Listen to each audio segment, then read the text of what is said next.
BJP का भी राम मंदिर वाला पॉलिटिकल मॉडल सब फॉलो करना चाहते हैं। सबको लगता है कि आपको बड़ा सक्सेस मिला, आप 2 से 303 तक पहुंचे, तो अब सब क्यों ना अपनाएं?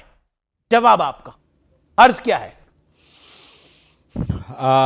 देखिए, एक बात मैं बहुत स्पष्ट करना चाहता हूं कि भारतीय जनता पार्टी के लिए भगवान राम का विषय न चुनाव का मुद्दा था, न राजनीति का मुद्दा था। यह भारत की अस्मिता का मुद्दा था। हमने कभी नहीं कहा कि हम राम मंदिर बनवाएंगे, हमने कहा राम मंदिर का मार्ग प्रशस्त करेंगे। इन्होंने कहा कि हम बाबरी मस्जिद बनवाएंगे। इसलिए हमारे लिए भगवान राम इस देश की पहचान है, और यह कोई ऐसा हमने पहली बार नहीं किया।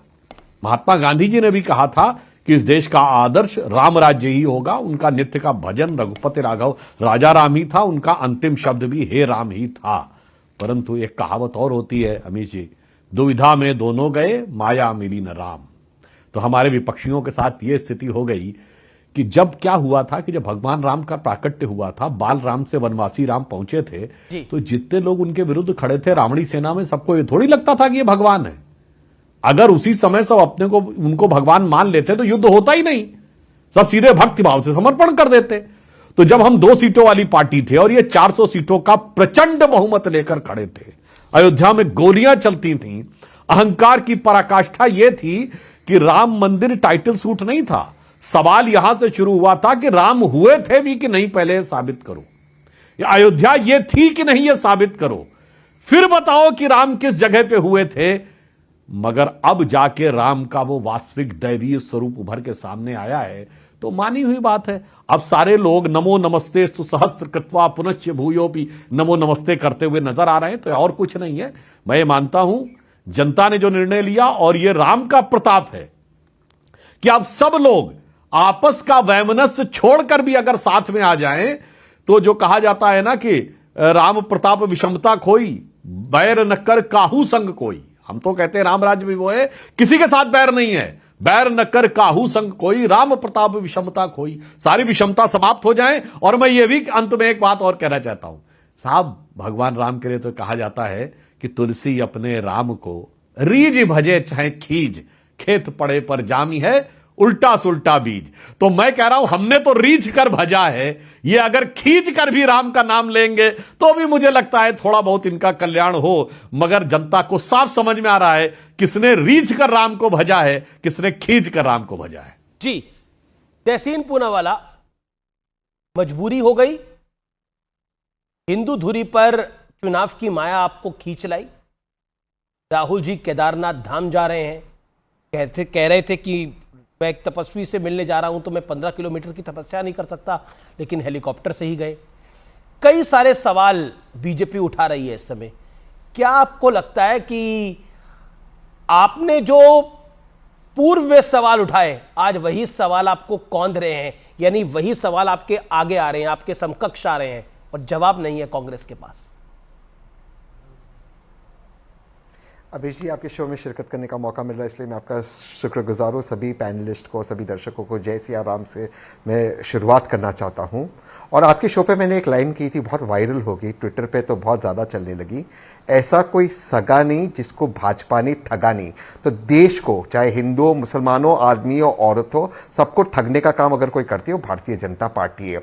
भगवान राम के नाम पे भी, मर्यादा पुरुषोत्तम भगवान राम के नाम पे भी ठगने का काम भारतीय जनता पार्टी करती है। ये तो हमने देखा है हाल में अयोध्या में किस तरह से जमीन खरीदा, और जो जमीन इतने सस्ते में जमीन सस्ते में खरीद कर ट्रस्ट को कितने दाम में बेचा, उसकी कोई इंक्वायरी भी नहीं हुई, तो हमने देखा। लेकिन ये इनका नया इतिहास नहीं है, पुराना इतिहास है सबके नाम पे ठगना।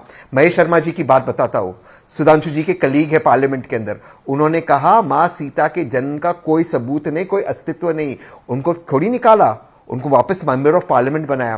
तो नरेश अग्रवाल जी जो सपा में थे, उन्होंने पार्लियामेंट के अंदर खड़े होकर जो भगवान राम, भगवान विष्णु, भगवान शंकर के बारे में कहा, अरुण जेटली जी खड़े होकर कहते अगर यह आदमी पार्लियामेंट में नहीं होता, 153A के नीचे जेल में होता, उस आदमी को उत्तर प्रदेश का सबसे बड़ा नेता बनाने का पाप अगर किसी पार्टी ने किया, वो भारतीय जनता पार्टी ने किया है। हमने देखा दिलीप घोष बाबू ने मां दुर्गा के बारे में क्या कहा, और आरके सिंह जी जो आज इनके मिनिस्टर है, वर्तमान मिनिस्टर, उन्होंने तो कहा इस देश में संघ टेरर है, संघ टेरर, और आज इनके वर्तमान मिनिस्टर आज भी उस बात पर कायम है। लेकिन एक बात से मैं अपनी बात समाप्त करना चाहता हूं।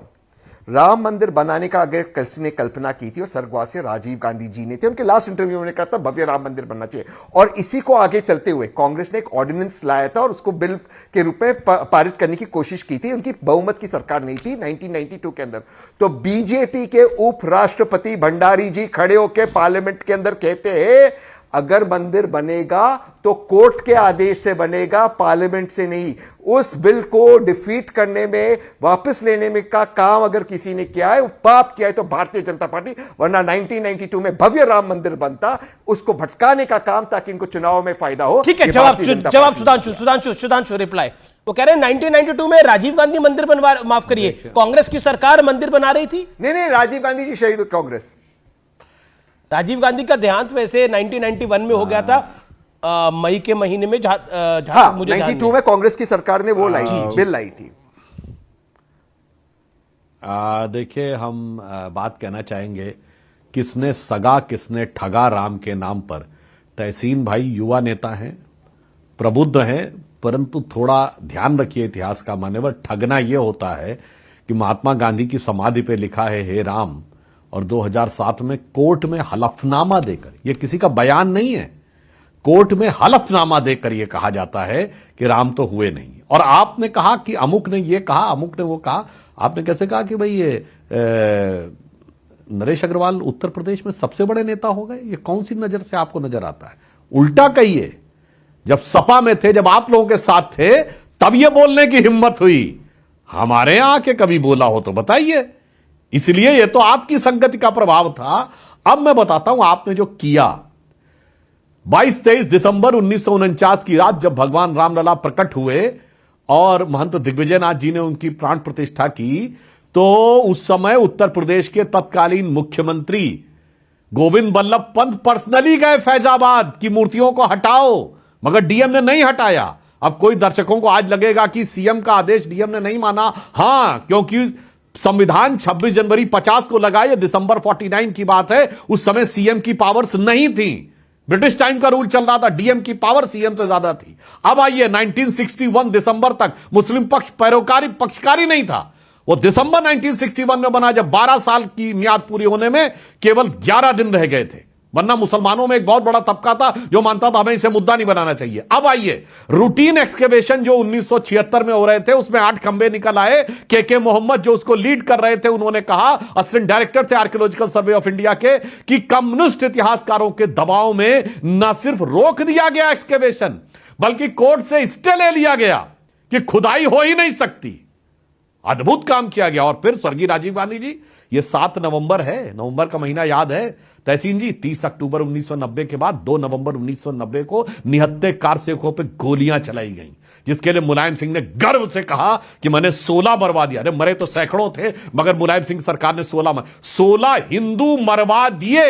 इससे ज्यादा मैं क्या कर सकता था? 40 भी मर जाते तो गम नहीं था। इस बयान के साथ उस मुलायम सिंह यादव की सरकार को समर्थन दे के बचाने वाले राजीव गांधी थे। और ये नवंबर 89 में, एक लाइन और कह दूं, नवंबर 89 में लोकसभा चुनाव का उन्होंने शुरुआत अयोध्या में राम के नाम से की, और नवंबर 90 में कारसेवकों की हत्यारी सरकार को बचाया। यह होता राम के नाम पे सगने और ठगने का प्रयास।